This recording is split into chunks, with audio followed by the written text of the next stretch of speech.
evening. There have been many explanations offered for why, in one of the times of the greatest political turbulence in American history, there has been comparative apathy in places that have been past venues for public protest. One answer, that the administration has been outstanding in cherry-picking not just intelligence, but also the makeup of the crowds that greet or interact with its key players.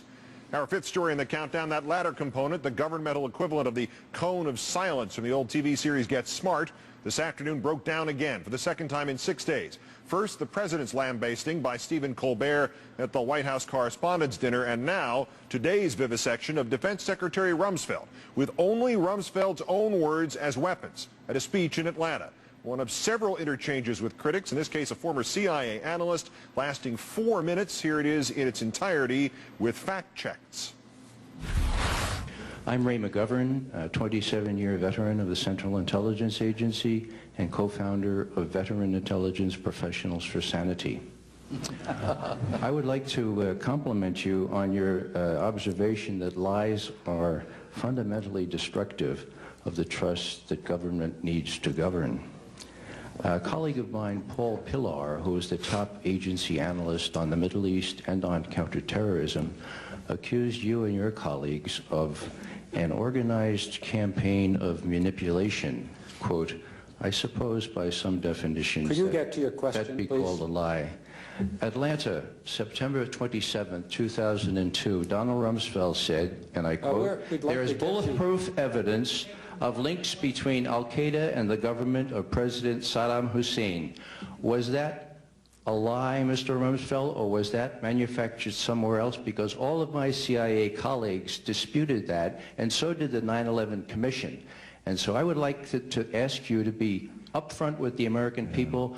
Why did you lie to get us into a war that was not necessary and that has caused these kinds of casualties? Why? Well, first of all, I haven't lied. I did not lie then.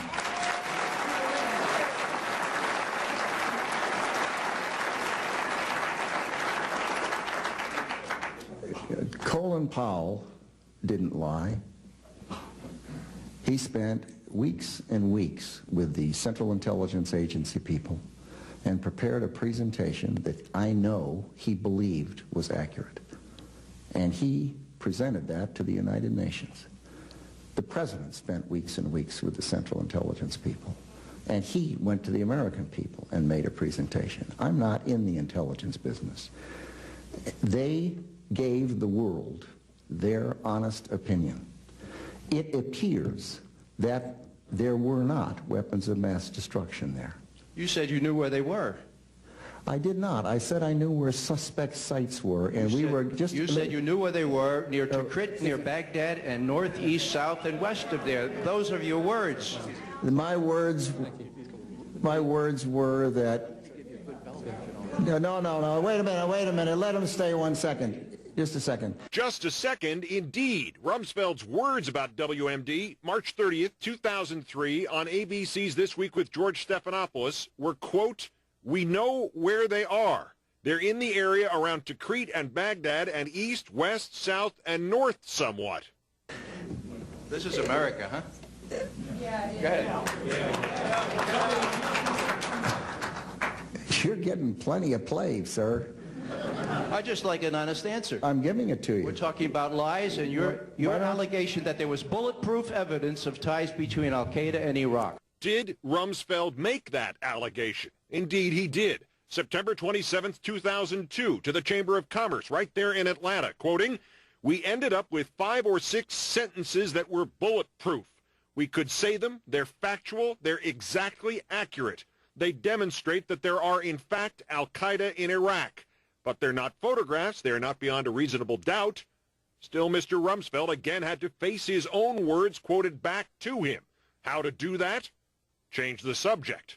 Was that a lie, or were you misled? Zarqawi was in Baghdad during the pre-war period. That is a fact.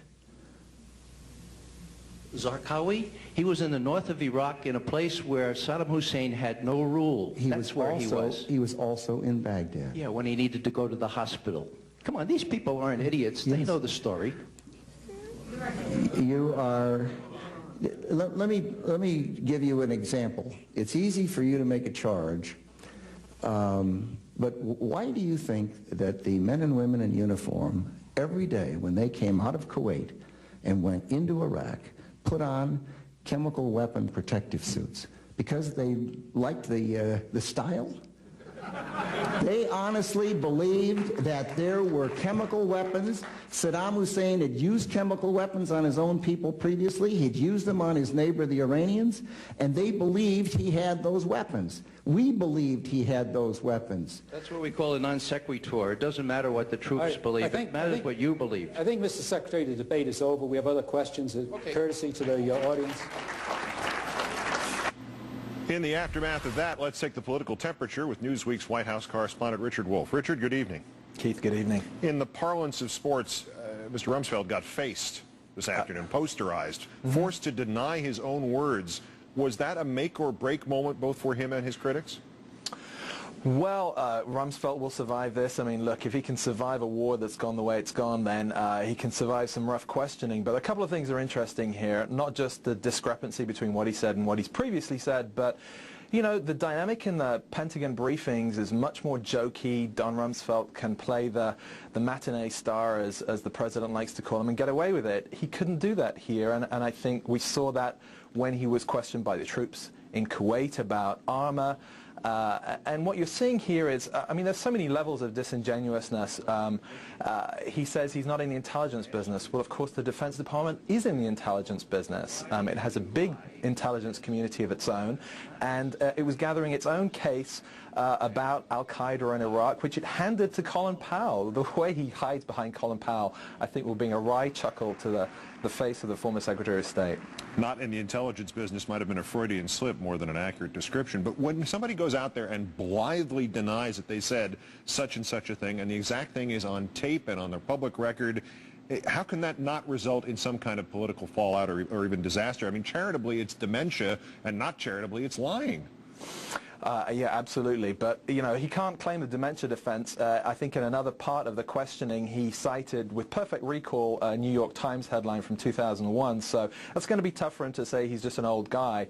And look, there is a pattern of behavior here among the people who pushed the case hardest when it came to the run-up to war. I mean, Dick Cheney went in the vice presidential debate and said he'd suggested no link between Iraq and al-Qaeda, and yet there were all those tapes from Meet the Press suggesting completely the opposite. So we've seen this before, and I'm afraid those people survive. What happened to the portable bubble defense for the administration? Obviously, we had Saturday and Stephen Colbert at the White House Correspondents' Dinner. Then there was this Ray McGovern, the woman with the war crimes banner who was carried out. There were at least 3 other hecklers. What happened to the pre-screening of dissenters, or are they now in a situation where they just don't have enough people who are still buying this stuff to fill up a hall with them? Well, it's like the president said, why can't he speak to the 30% of the people who like him?